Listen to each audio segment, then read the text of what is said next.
Well, greetings and welcome back to Acadian Comics. I'm your host, James Fondren, and in today's video we're going to be looking at Ghost Machine from Image, specifically the first 3 issues of Ghost Machine.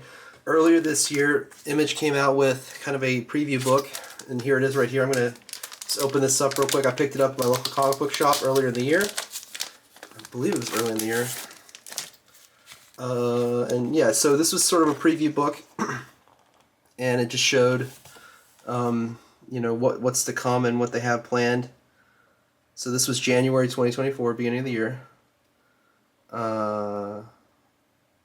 Yeah, so this is pretty cool. And you look at this. So 3 principal characters we're talking about are obviously going to be,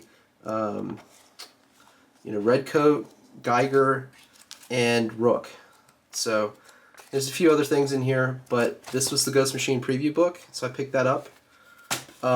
And last week, actually, I picked up Redcoat. So, I just, heads up, there's going to be some spoilers here. Let me move this out of the way. Sorry for the fidgeting.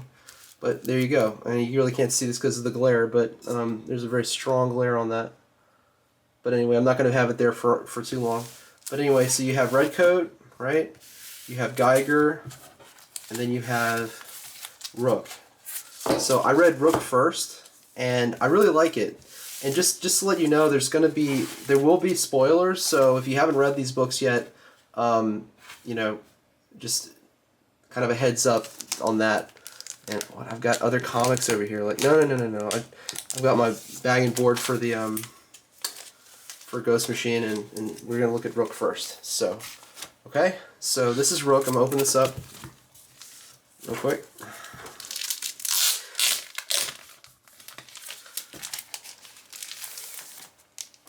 But first off, I want to say I really like the influences. I dig the influences in this. Jeff Johns, Jason Fabok, this is a Jeff Johns story creation.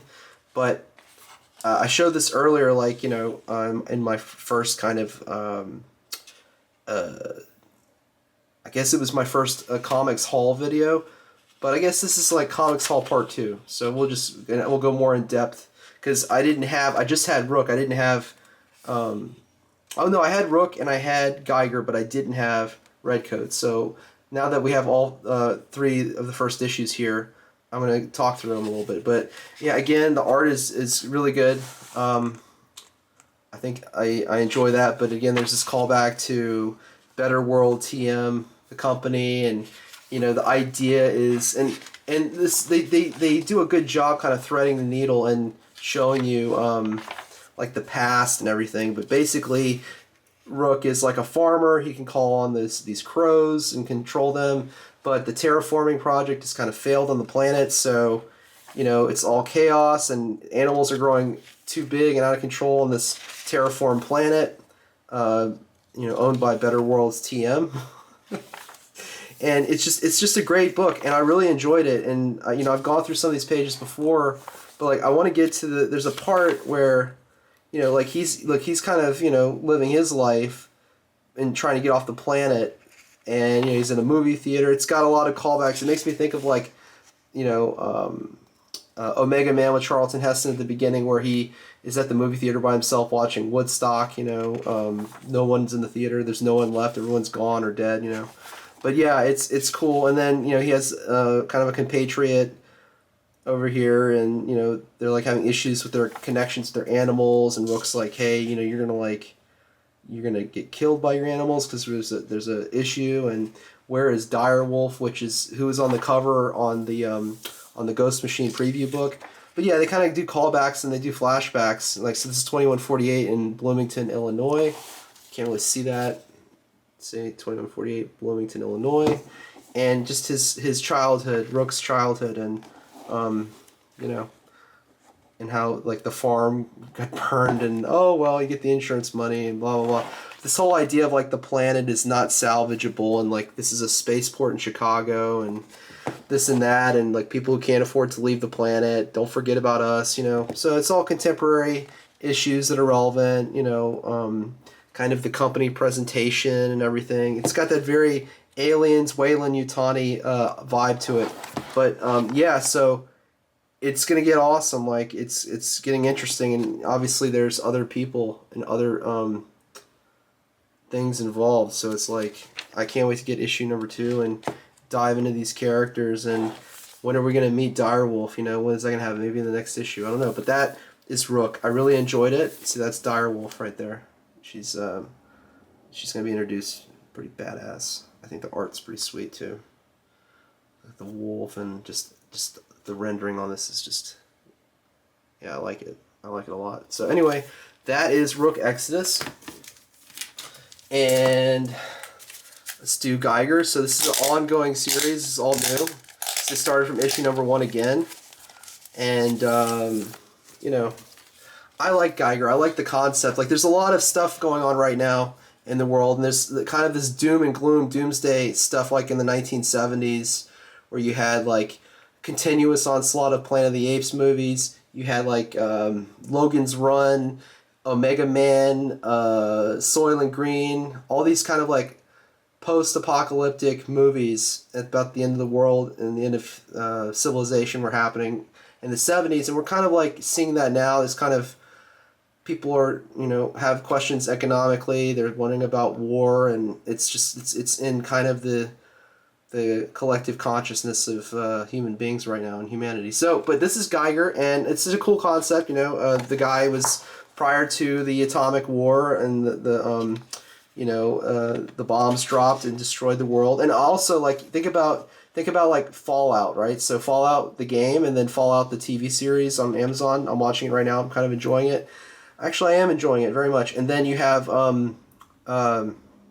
there's another show. There's other shows about kind of Armageddon and the end of the world. So I kind of like this, and you know, what I like about it, Geiger, he's just sitting here reading a book, you know, and then, you know, these thugs, they can't leave well enough alone, and so he has to step in. It's like he picked the wrong one, you know what I'm saying? And look, here he is, boom, it's beautiful 2-page spread here.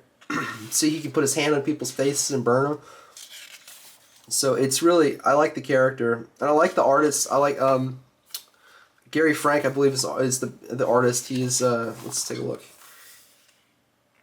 So he's a co-creator with Jeff Johns. Yeah, I believe he is the artist on this. So pretty sweet. Really like the coloring in this book, you know. I like how the panels are, and I like the art style. I like the cross-hatching here on Geiger's face, and just in general this rough thing. I really like this little panel here where he's just reading a book. You know, I mean, it's simple, yet the coloring is done just right. You have the fire and everything. It looks really good. I like it. But anyway, so if you haven't read this new issue of Geiger, I highly recommend it. You know, there's like, here you go. You have like the actual government stepping in. Oh, we're gonna get Geiger. We're gonna get this guy. There's a national security. The president, it's national security interest. The president wants Geiger, this glowing man. So it's pretty badass what they do here. He's taking out these troops left and right. You know, and then, you know, he has these kind of flashbacks to his child, his daughter that he lost. You know. And he's living in this, he's living post-Armageddon. The world has ended. See, this was his life before. So that's something that the show Fallout does with the Ghoul character, if you're watching it. He was like an actor in Hollywood, and he played a cowboy.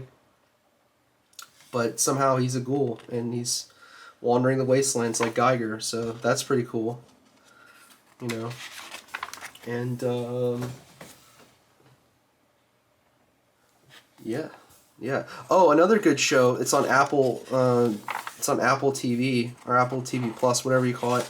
Is Silo. Silo is really good. So there's a lot of this art. I mean, there's a lot of these stories going on. They seem to be popular, you know. And look, here are all 3 of them right now on the calendar. And then the next one we're going to talk about is Redcoat. I thought that was interesting. So Redcoat's kind of that's Geiger, by the way. So Redcoat is the next one in the first offering of.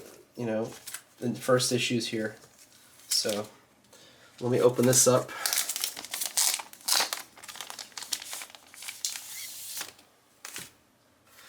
Yeah, yeah, so here we go.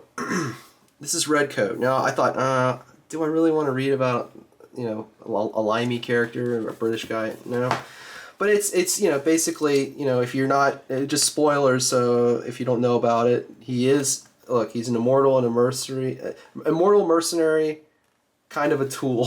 So this is they don't take it too seriously, but I thought this was interesting. It starts right in the middle of the beginning of the American Revolution. Here's Paul Revere warning people that the British are coming. Warning people that the British are coming, rather. Arm yourselves, the Redcoats are coming. The Redcoats, the British are coming. You know. Pretty cool. And then there's just kind of like some magic and mysticism in here. These glowing bugs. I like this book. And look, like kind of like burning them out. They have like this Ghost Rider look to them. Pretty badass. And you'll notice, I mean, I'll say badass a lot in this because out of the mainstream, I feel like Image has like a solid, you know, thing going. They're not really, they've created new properties, new IPs that are creator owned, and they're not just kind of milking, you know, the traditional mainstream characters, you know, like Marvel and DC are doing. Like, I like to see new stuff. This is new, and it's exciting to read new stuff. So anyway, you know, he runs off, and there's this weird like ritual with Benjamin Franklin, and I guess this is kind of like, what is kind of interesting is at least they had the stones to kind of like portray the occult in a comic, which I think is pretty. I like the perspective, the looking down perspective here. Very well drawn in this 2-page spread. And it's like, you know, oh, like they're going to do this ritual with Benjamin Franklin, you know. I mean, we've gotten to the point to where we're mystifying one of the founding fathers, you know. It's kind of strange, but we don't know the angles on that. I'm curious to see. That is one thing. Is this going to be kind of a problem? Like, are they, with Benjamin Franklin here, are they going to, like, totally tarnish who he is and make him out to be somebody he's not, you know? Are we going to get into Geiger and then... Because I believe there will be some kind of interaction between Geiger and Redcoat at some point in the future. It's going to happen. There's going to be kind of a collaboration, I know. A team up. But are we going to see like an evil Benjamin Franklin again? If that's the case, then this will be the worst poison pill I've ever had. Because it would be a shame. The art is wonderful. They're telling a story here, but that's part of the danger and excitement, I guess. It's like, where are they going to go with it? Are they gonna like do that? Are they gonna do this to Benjamin Franklin? Like, I'm okay with it now, but like he's completely naked, and it's like, well, he was gonna receive some sort of ritual, and now he's not gonna get it. I guess he wanted to be immortal. I don't know. It's fiction. It's fiction, you know, but you can cross the line, and we'll show some books where, I think it's a little too much on the nose, you know, but there's a DC book that I picked up about 2 weeks ago, and I think it was a little bit too much on the nose. So, yeah, I mean, this is what's coming out, you know, this is what's coming out. So, anyway, you know, this is Redcoat. I'm curious to see where they go with this, you know, and he is an immortal, he goes through time and all of that, and, you know, this is actually Einstein. This is Albert Einstein, so... The next month, a genius and an idiot. Guess who's who above? Well, we know it's not Einstein. Einstein is the genius, you know. Yeah. He's like, he wants to know Redcoat's magic, right? How's he immortal? So that's Redcoat, you know. And we looked at Geiger, right? We looked at Geiger. We looked at Redcoat, and we looked at Rook. You know, out of these books, okay, if I had to weigh them right now in terms of the ones I like the most right now, I'm most interested to see where they go with Rook. Second, most interested to see where they go with Geiger, because this is completely new to me. I'm familiar with Geiger, the original 6-issue run, I think, and then the Ground Zero run, and then Redcoat's a new character. So these are all issue number 1s from this month, and I'm interested to see where they take it. I really like the art. It's top notch. It looks good.